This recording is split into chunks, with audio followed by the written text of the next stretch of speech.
Marketing on social media can be confusing. Which platform? Which features? How to get cut through? There is a lot to think about, but here are 3 quick wins for any business.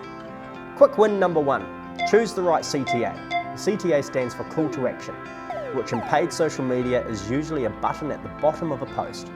You'll need to think about what it is you actually want your audience to do. Do you want them to go to your marketing site and find out more about you? Then you might choose learn more. Or do you want to take them straight to a form that registers their interest? So you'd use sign up. If your post is an organic post, as in you're not paying for it, then you might just include a link that directs people to your website, or incentivizes likes or shares as part of a competition, for example. Remember that any consumer action is a brand interaction and a step further down the path to purchase. Quick win number 2, pin a post. This is a super easy trick that will help you promote a product or service on Facebook.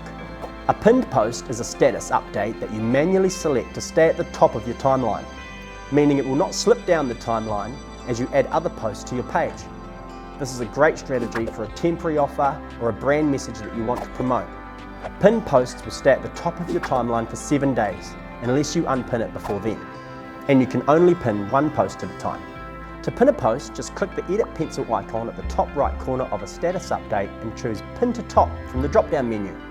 To unpin it, click on the edit pencil icon of the pinned post and you'll see an option to unpin the post in the drop-down menu. Quick win number 3, use the 80-20 rule.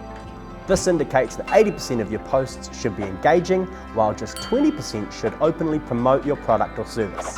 This is because when you're marketing on social media, you're competing with posts from people's loved ones and highly entertaining content from across the web, often about the things they love. So you'll need to figure out how to talk to your audience in their language, about the things that hold their attention. Also, make sure you use lots of images and video to keep eyes on your brand. If you can't afford to create your own content, share stuff that you think is aligned with your audience mindset. Don't forget to credit the source. And of course, you'll need to make sure your brand is strongly represented in anything you post. When it comes to social media, the most important thing to remember is that people go to social media to be entertained and engaged, not to see ads. So if you want to get noticed, be creative, be relevant, and be scroll stopping.